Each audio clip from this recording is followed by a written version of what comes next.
Hi, tara, kuyog ginapod ko kay mga lakaw ta.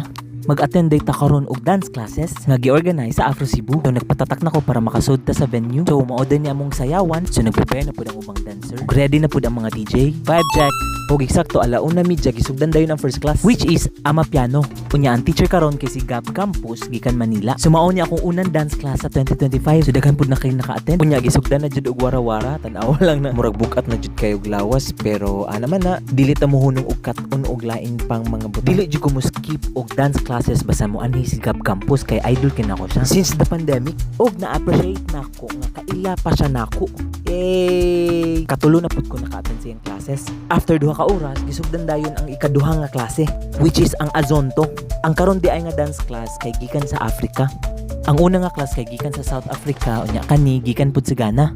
Kakutas ba? Pero laban gihapon mo din ni mong teacher guys. Ang iyangan kay si Trina. Salamat kayo sa pagdala gikan sa Manila nga ri sa Cebu. Picture. So maulan to guys, sa sunod na pud nga lakaw. Bye bye. Mama chuchu.